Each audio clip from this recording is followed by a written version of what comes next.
After a Cinderella run to the finals in the bubble last year, to go along with the disappointing 2020 season that ended in a first-round sweep by the notable team that beat them last year, the Milwaukee Bucks. Was their run last year really a fluke? What should they do to improve? Where did they go wrong? You've come to the right place to find out. Hey YouTube, my name is Tyler, and welcome back to The Athletic Nerd.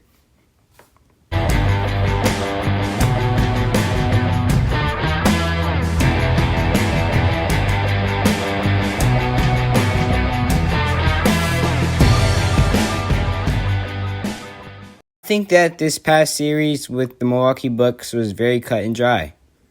The Bucks improved over the offseason with the addition of Jrue Holiday, and the Heat arguably got worse without some of their big-time playoff performers from last year like Jay Crowder and Derrick Jones Jr. They also got subpar play from some of their big-name guys like Jimmy Butler, Bam Adebayo, and Tyler Hero. But even if their guys played well, I think the series still would have only lasted to about 6 games, and the Bucks still would have came out on top. Now, the mistakes the Heat did. The Heat did the one thing everything wanted them to do. They traded for a big-name Rockets guard that played for the Thunder in the past. They simply just got the wrong one.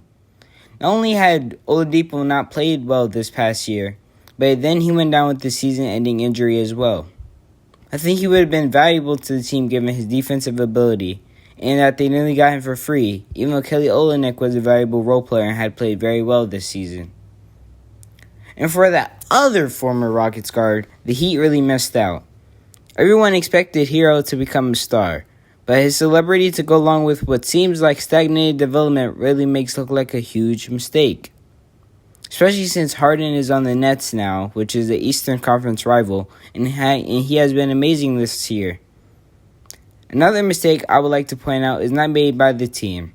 It was a great move by the team, but a bad move on the players' part, and that was by Mr. Jimmy Butler himself. He not only left Philadelphia, but also disrespected them just to watch them become the number 1 seed, hire a new coach, and establish a new culture.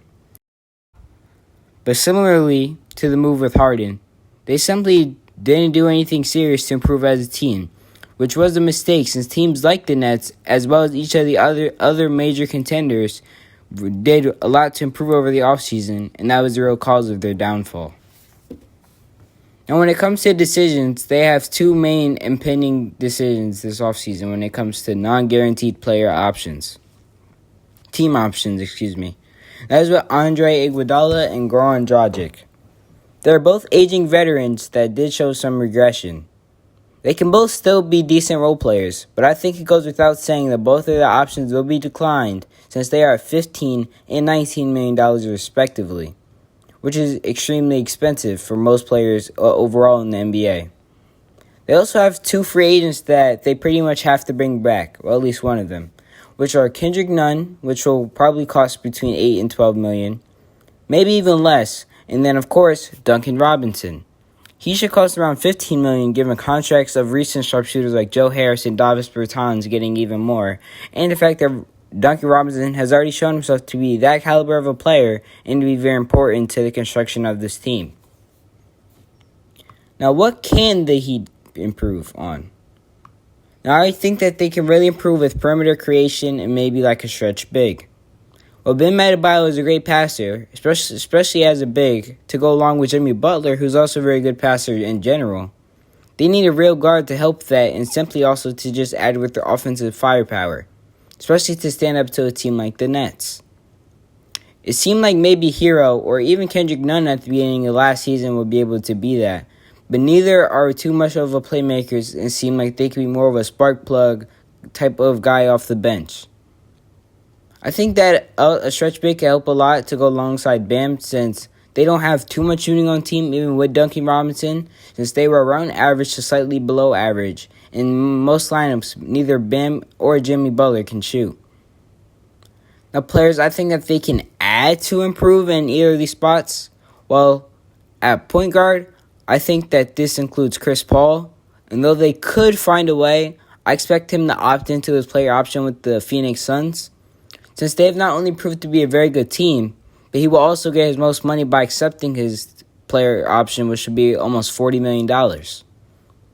Other guys include impressive veterans Kyle Lowry and Mike Conley. They would be in the price range with maybe a little bit of cap gymnastics and if they want to take a small pay cut to play for the Heat. I expect Mike Conley to make a deal to come back to Utah since, similarly to the Suns, Utah had a very, very good season to go along with a young guard with, on their teams respectively, Donovan Mitchell and Devin Booker. I also think that Kyle Lowry would be a very likely option, though, as the Raptors are headed for a rebuild, and Kyle Lowry likely wants to go to a contending team like the Heat. Some mid-level guys they could try to look at are Dennis Schroeder and Spencer Dinwiddie. I think either of them would be cheaper than all the aforementioned veterans and would be enticing since they would be heading for a contender after they play for a contender, except they would have a larger role on the Miami Heat than they would on their current team, which are the Lakers and Nets respectively. One last guy I would like to mention is Lonzo Ball.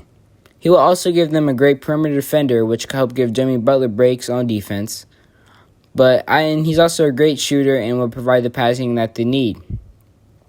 I just don't like the fit since I would prefer Lonzo Ball to play with a fast-paced team, and Miami ranks 17 in pace. Some stretch bigs, there aren't really too many bigger-name guys that I can see making a large impact. I think that even if they want to bring in guys, they should go with the cheap route like guys like Paul Millsap, Jeff Green, Mo Harkless, and PJ Tucker.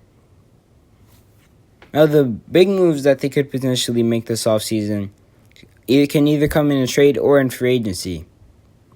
The big names from free agency are namely just Kawhi Leonard and DeMar DeRozan.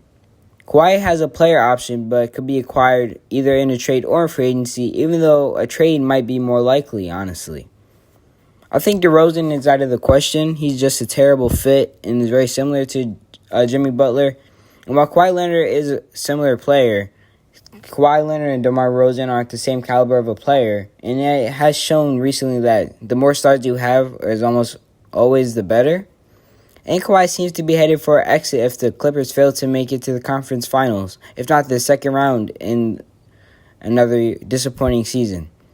Now, I think a trade would be interesting since he could be in like a sign and trade type of situation, where he opts into the final years of his deal and then is traded immediately for one of the guys on the Heat. Maybe even costing first-round picks Precious Achiuwa and Tyler Hero.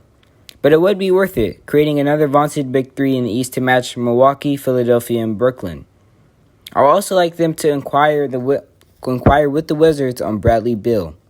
He's the biggest name that could be on the market and would be a great option to solve both their shooting and perimeter creation problems. He will likely cost Hero, Achiuwa, and 2 first-round picks with pick swaps with light protections. I think this would be a great move for both sides, as the Wizards are already in mediocrity even with Westbrook and should be headed for a rebuild anyway. And this may even cause Beal to become even more unhappy.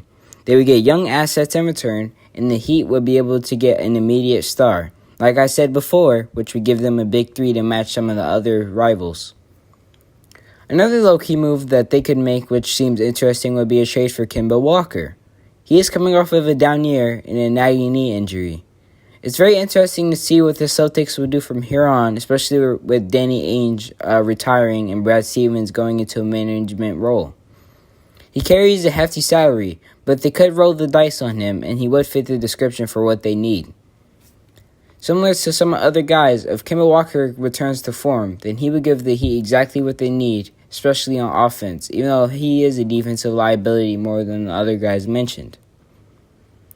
In the asterisk, the Heat likely won't have too much cap space, even though people talk like they do, since they could have maximum around $30 million with declining both Iguodala and Dragic, but that is also without re-signing guys like Duncan Robinson and Kendrick Nunn. If they get one of those guys, then they could sign like a role player and then make a trade for a guard. Make a trade for a star, and that's the very, very, very best case scenario where they keep depth and still make a big addition. But in any case, I do think that they should try to move on from Tyler Hero in a trade. So I do think he could be a solid player, especially down the line. But I think that he doesn't exactly fit if the Heat wants to contend now. And he is their best asset.